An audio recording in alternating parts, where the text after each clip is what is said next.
Stanley Cups have taken over the nation with people running for their lives just to get a chance to secure a limited edition cup. Over the past few months, people have been going absolutely feral over the Stanley Cup. It is insane. I don't understand it. And those who aren't as lucky are having to pay upwards of $300 if they want to get their hands on one. But how did this company that's been around for 110 years go from selling these boring looking camping thermoses made for blue collar workers and outdoorsmen to making $750 million this year selling these cute new cups? Stanley all started because of a man named William Stanley Jr. William was an inventor and throughout his career obtained 129 patents for a variety of different electronic devices, most notably being the invention of the transformer, which is a big reason why we have access to electricity today. But during his work on creating the transformer, he discovered a way to insulate a vacuum bottle with steel instead of glass. The first vacuum insulated bottles were actually made from glass. A glass bottle would be placed inside a larger glass bottle, and then the air in between the two would be evacuated, causing this vacuum seal. The downside being that if you drop it, it's most likely going to shatter. But steel, on the other hand, is obviously much more durable, thus creating the first Stanley Cup. The invention of this was a huge success and was mainly catered to one demographic: men. They were very popular for military service members during World War II, and ever since then, Stanley flasks, water bottles, and lunchboxes have been a staple in every man's life. But now Stanley bottles are owned by almost every girl in the country. No judgment, but spend your money elsewhere. Come on, do better. So what caused this drastic change in Stanley's products? Every year, it seems there's a new trendy water bottle that every girl must own. First there were Swells, then Hydro Flasks, then Yeti, and now Stanley is in the spotlight again, but with a different crowd. But there's a reason Stanley became this massive industry leader that they are today, and you probably don't know why. In 2016, Stanley released the iconic water bottle, the Quencher. It had a nice big handle, a thick straw, and even fit in your car's cup holders. But initially it wouldn't be as popular as the water bottles we mentioned earlier until a lady named Ashley discovered the bottles, and she absolutely loved them. She didn't know it yet, but she would eventually change the future for the Stanley brand. Ashley brought her bottle everywhere and would send the bottles as gifts to friends, and everyone would fall in love with them. But she wanted a way to be able to share her favorite products with more people, and this was the beginning of the Buy Guide. The Buy Guide was started by Ashley and her two friends. Their goal was to have a place to share their favorite products where customers could purchase right off their site. So when their site went live, the Stanley Quencher was one of the first things that would be posted and sold. The Quencher was a hard product to find. They would buy them in low quantities at places like Amazon or Bed Bath & Beyond until eventually Stanley decided to discontinue the bottle in 2019. Stanley would end that year with $70 million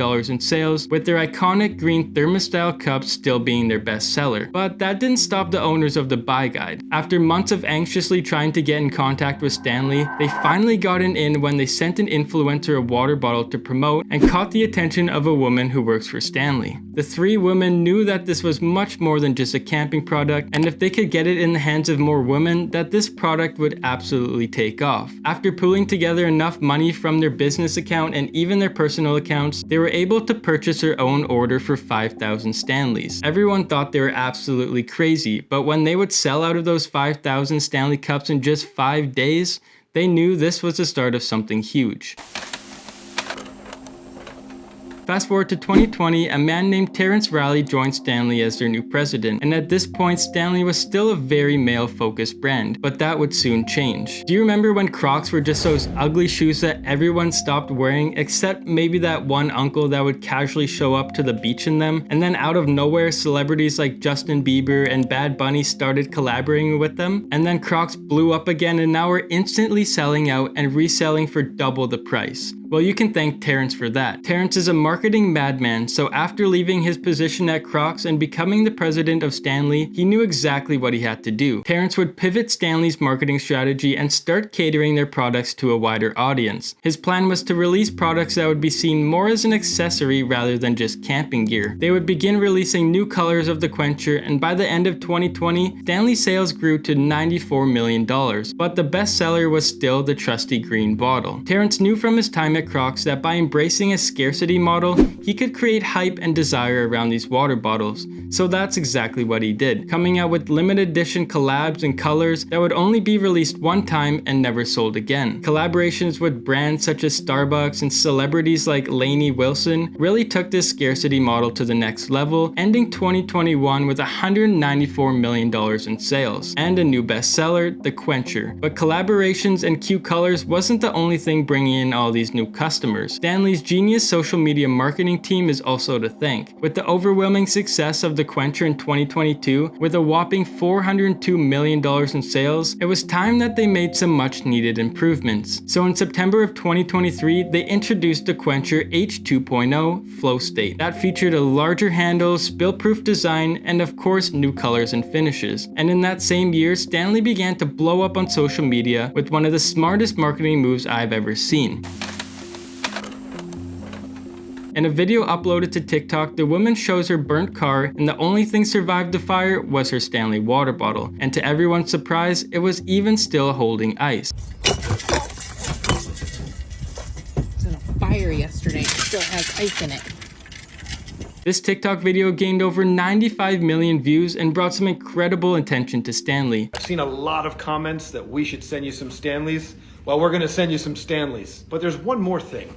We've never done this before, and we'll probably never do it again, but we'd love to replace your vehicle. And people loved what Stanley did for this woman, with tons of comments saying they were already on the way to purchase their first Stanley. Now it's no secret that Stanley's water bottles are a bit bigger than your average bottle, and when Stanley really started to take over the market, so did the memes, with videos like "How y'all look carrying around my Stanley bottle," or "Girls with their Stanley cups be like." With these videos collectively bringing in hundreds of millions of views, this was just free exposure for Stanley, and they had to be loving it. I would be loving it too, considering Stanley did $750 million in sales in 2023, and they successfully took over this new market. Stanley bottles are in extremely high demand, and when they released limited edition cups such as their Valentine's drop, things got a little crazy. Whoa! Whoa! Whoa! Whoa! Whoa! Whoa! Get out of here! They just tried to grab it. Look at them. They're trying to steal. Videos show people grabbing multiple cups at a time,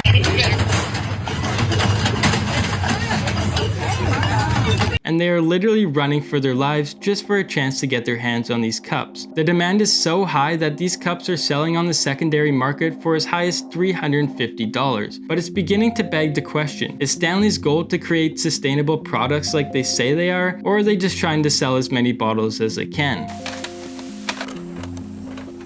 Stanley claims their goal is to create products that will last a lifetime, reducing the need for disposable products that are harmful to the environment. But with these limited edition drops and the company embracing the scarcity model more and more, people are starting to collect these cups and not even use them. They have mass collections of them. Point of view, you have a cup to match every outfit. And at the time I'm writing this, videos are blowing up on how Stanley cups are testing positive for lead. If you or someone you know uses a Stanley, please watch this video and send it to them because Stanley just admitted they have a toxic metal in their cup. A Stanley spokesperson confirmed that there is lead being used in the production of their cups, and the reason being that there's a small lead pellet located in the bottom of the Stanley that allow them to create that vacuum insulation, which is what keeps your drink cold. However, that lead pellet is fully covered by stainless steel and was said to be very rare for anyone to access it or even get into your cups. So you be the judge. Are Stanley cups in it for the long haul, or are they going to slowly fade away when the next trendy bottle releases?